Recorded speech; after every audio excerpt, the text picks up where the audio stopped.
Good morning, students. Last we are discuss about the Gauss theorem. The Gauss theorem explains the line integral of a closed path of an electric field passing through in surface area is equal to 1 upon epsilon naught times the total net charge. Now we are discuss about the second application of Gauss theorem. Electric field intensity hollow charge spherical shell. सबसे पहले Gauss theorem पता होनी चाहिए Gauss theorem होती क्या है, उसके बाद उसकी एप्लीकेशन पढ़ते हैं। तो उसके लिए हमें गाउस थ्योरम का फॉर्मूला अप्लाई करना पड़ेगा और एप्लीकेशन पढ़ने के लिए हमें क्या चीज़ कैलकुलेट करनी है। सभी में इलेक्ट्रिक फील्ड इंटेंसिटी मीन्स ई की वैल्यू कैलकुलेट करनी है, ds सरफेस एरिया कैलकुलेट करना है, चार्ज कैलकुलेट करना है, एप्सिलॉन नॉट कांस्टेंट रहेगा। तो इलेक्ट्रिक फील्ड इंटेंसिटी कैलकुलेट करनी है तो ई की वैल्यू कुछ भी नहीं रखनी, सिर्फ ds और q की वैल्यू आपको देखनी है। मेनली ये है। अगर ये बात समझ में आ गई किसी भी डायग्राम के अंदर तो आसानी से आप एप्लीकेशन लगा के और डेरिवेशन कैलकुलेट कर सकते हो। तो electric field intensity hollow charge का मतलब थोथला है, कोई भी एक स्फेरिकल सेल है, ये एस स्फेरिकल सेल मान ली मैंने, और एस स्फेरिकल सेल के चारों ओर एक S1 एक और स्फेरिकल सेल मान ली। ये इसलिए क्योंकि ये इसका सरफेस गाजियन सरफेस है, और गाजियन सरफेस है तो अगर सेंटर से हम बात करें तो हमने फर्स्ट इम्पोर्टेंट पॉइंट बताया था कि किसी भी स्फेरिकल सेल के या किसी भी हम इलेक्ट्रिक फील्ड इंटेंसिटी निकालेंगे गाउस थ्योरम के अंदर तो गाजियन सरफेस का होना जरूरी है, क्योंकि इलेक्ट्रिक फील्ड इंटेंसिटी की वैल्यू हमें चेक करनी पड़ती है। तो या सेंटर से बात करें तो यहाँ पे इलेक्ट्रिक फील्ड की वैल्यू r डिस्टेंस के ऊपर सेम रहेगी, यहाँ पे चेक करें तो भी r सेम रहेगी, तो E की वैल्यू सभी जगह क्या है, सेम। अब electric field intensity hollow charge spherical cell थोथली अंदर से थोथी है ये, तो उसके अंदर तीन केस बनेंगे इलेक्ट्रिक फील्ड इंटेंसिटी के। तो कैसे, अगर P पॉइंट r डिस्टेंस से आउटसाइड दिस सेल लाई कर रहा है, जैसे यहाँ पे P पॉइंट लाई कर रहा है जहाँ पे हम इलेक्ट्रिक फील्ड इंटेंसिटी कैलकुलेट करना चाहते हैं, ठीक है। तो इसके अंदर तीन डायग्राम भी बना सकते हो आप, एक डायग्राम भी बना सकते हो। तो यहाँ पे ये आपका सेंटर, और सेंटर से ये हम इसकी रेडियस मान सकते हैं r रेडियस, ठीक है। ये डिस्टेंस है वो स्मॉल r मान सकते हैं, O से P तक का डिस्टेंस। तो सबसे पहले हम पहला केस लेते हैं, electric field intensity hollow charge spherical shell के अंदर कैसे निकालेंगे गाउस थ्योरम अप्लाई करके। तो when point P lies outside the shell, ये P पॉइंट कहाँ पे लाई कर रहा है, आउटसाइड द सेल, ठीक। और आउटसाइड द सेल जब लाई कर रहा है तो हम अगर यहाँ पे इसका एक सरफेस एरिया मान लें, स्मॉल सरफेस एरिया, ये गाजियन सरफेस है, और स्मॉल सरफेस एरिया की अगर मैं बात करूँ तो यहाँ पे हमने ds स्मॉल सरफेस एरिया मान लिया, ds, और ds स्मॉल सरफेस एरिया है तो इसकी डायरेक्शन होगी नॉर्मली आउटवर्ड होगी n, ठीक। तो ये P पॉइंट हम अलग अलग जगह दिखाएंगे, outside the shell, surface of the shell और इनसाइड द सेल। ये तीन पॉइंट है, तीन पॉइंट पे इलेक्ट्रिक फील्ड इंटेंसिटी हम कैलकुलेट कर रहे हैं, ठीक। तो पहला है when point P lies outside the shell, outside the shell हम लाई कर रहे हैं P पॉइंट को। तो गाउस थ्योरम हम कैसे अप्लाई करें, तो सबसे पहले हमने इलेक्ट्रिक फील्ड E की वैल्यू स्पेसिफाई कर ली, यहाँ से r डिस्टेंस पे है, यहाँ से ये r डिस्टेंस के ऊपर E की वैल्यू तो सभी जगह सेम है। सर्कल है तो सर्कल के अंदर सेंटर से अगर डिस्टेंस मेजरमेंट करें तो E की वैल्यू सभी जगह सेम मिलेगी, ठीक है। अब बात करते हैं क्या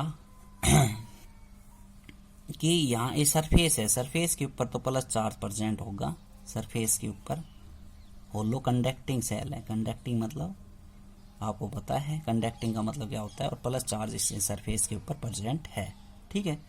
तो when point P lies outside the shell, outside तो अकॉर्डिंग टू गाउस थ्योरम, पहला पॉइंट हमारा क्लियर होगा, E की वैल्यू हमने स्पेसिफाई कर ली।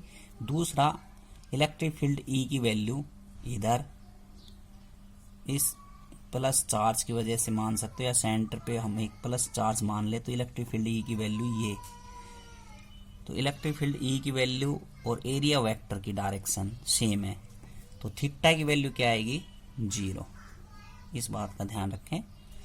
तो अकॉर्डिंग टू गाज थ्योरम अप्लाई कर दिया हमने। तो गाज थ्योरम अप्लाई करेंगे तो देखो E D S is equal to Q upon में एप्सिलॉन नॉट, ये फार्मूला होता है। तो E D S vector form के अंदर, स्केलर फॉर्म के अंदर लिखेंगे तो कितना आएगा, E D S cos of theta is equal to Q upon में एप्सिलॉन नॉट। ई मैं बाहर निकाल लूँ, थीटा की वैल्यू 0 है तो दोबारा से क्या आ जाएगा, कोस 0 का मान 1 हो गया। तो ई डी एस ठीक है इजिकल टू क्यू अपॉन में एप्सिलॉन नॉट। ई इंटू में D S is equal to Q upon में एप्सिलॉन नॉट, और ए इंटू में डी एस का एस और एस हो गया तो 4 पाई आर स्क्वायर स्पीयर का एरिया का फॉर्मूला है। ठीक है इजिकल टू क्यू अपॉन में एप्सिलॉन नॉट। तो ई बराबर क्या आ गया, 1 अपॉन में 4 पाई एप्सिलॉन नॉट इंटू में क्यू अपॉन में आर स्क्वायर। ये फॉर्मूला इलेक्ट्रिक फील्ड इंटेंसिटी का ही है एक पॉइंट के ऊपर। ठीक, तो इजिकल टू 1 अपॉन में 4 pi epsilon not R square into में क्यू। समझ में आया, एकदम सिंपल है। इलेक्ट्रिक फील्ड इंटेंसिटी की वैल्यू निकाली, बस सिर्फ डीएस को हमने देखा, सरफेस एरिया को, और चार्ज आउटसाइड द सेल है नहीं। ठीक, तो क्यू ही रखा हमने, चार्ज आउटसाइड द सेल। तो ई की वैल्यू आ गई। अब सेकंड पॉइंट लेते हैं, when point P lies on surface of cell।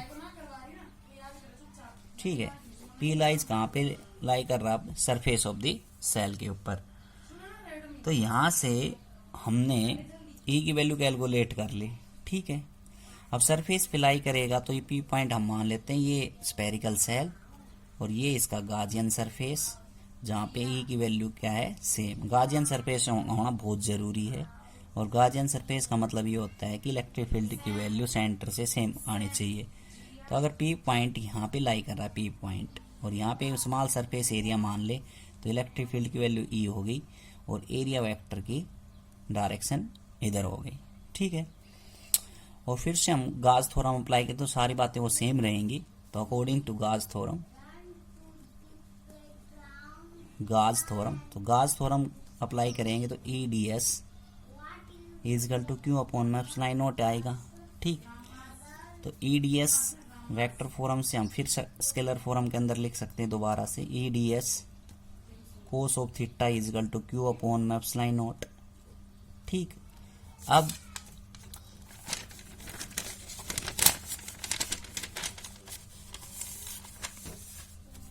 फिर से थीटा की वैल्यू क्या है, 0, क्योंकि ई और एन सेम डायरेक्शन के अंदर है, सेम डायरेक्शन के अंदर, ई और एन सेम डायरेक्शन के अंदर, थीटा की वैल्यू 0।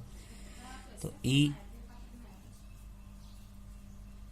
और D S is equal to Q upon में एप्सिलॉन नॉट, और ई की वैल्यू वही आएगी, surface area D S is equal to Q upon में एप्सिलॉन नॉट। तो ई बराबर कितना आ गया, ई इंटू में 4 pi R square equal to Q upon में epsilon not. E equal to क्या आ जाएगा, 1 अपॉन में 4 पाई एप्सिलॉन नॉट इंटू में क्यू इंटू में आर स्क्वायर। अब एक बात है, बस सिर्फ इसमें हम डायरेक्ट भी लिखवा सकते थे इसको, कैसे, पी आर और आर दोनों डिस्टेंस सरफेस के ऊपर क्या है, सेम। तो ये जो पीछे रिजल्ट आया था उसमें हम डायरेक्ट पुट कर देंगे, ई इजिकल टू 1 अपॉन में 4 pi epsilon not into R square और इंटू में क्यू। ये सेकंड केस पे आ गई इलेक्ट्रिक फील्ड इंटेंसिटी की वैल्यू। देखो यहाँ से ये जो डिस्टेंस था, यहाँ से यहाँ तक का डिस्टेंस, ये डिस्टेंस क्या है, स्मॉल आर। अगर इस डिस्टेंस, इस पी पॉइंट को उठा के मैं इसे यहाँ पे रख दूँ इस सरफेस के ऊपर, तो ये आर और ये आर दोनों बराबर हो जाएंगे, तो वैल्यू तो सेम आएगी, सिर्फ आर की जगह क्या चेंज करना है, इस आर की जगह कैपिटल आर। तो सेकंड केस सेम है, ज़्यादा हार्ड नहीं है। Third case, if P lies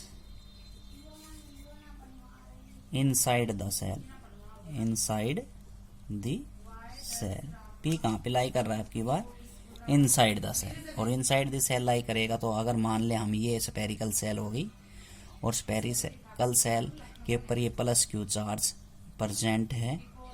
ठीक है, और ये इसका गाजियन सरफेस हो गया सेम, और ये जो पी पॉइंट अब की बार जो पी पॉइंट है यहाँ लाई कर रहा है। ठीक, यहाँ पे लाई कर रहा है अंदर की तरफ, और अंदर की तरफ लाई कर रहा है तो क्या होगा देखो।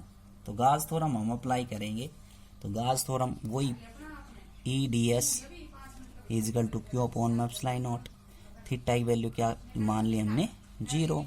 तो वेक्टर फॉर्म से स्केलर फॉर्म में लिखेंगे तो फिर सेम वही आएगा, E D S E dot D S vector form के अंदर, और E D S cos theta और थीटा बराबर 0, तो ये वैल्यू आएगी, ठीक, क्यू अपॉन में एप्सिलॉन नॉट। अब यहाँ पे देखो अंदर होलो है, कैसा है, होलो है, तो इसके अंदर देयर इज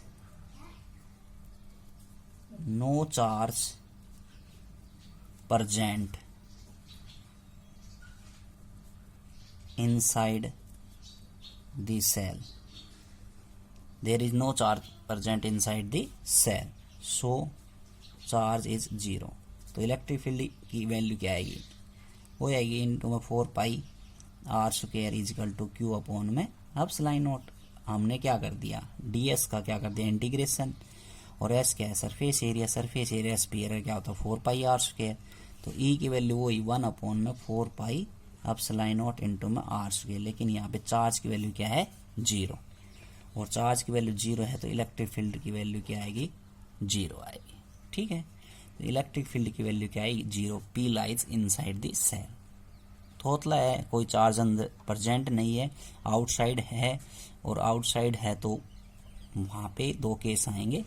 तो तीनों केस समझ में आ गए होंगे। अब अगला जो केस है वो इसी का ही पढ़ेंगे, electric field intensity non conducting solid sphere. अब की बार सॉलिड केस है, ठीक है। तो अगले वीडियो के अंदर डाल रहा हूँ।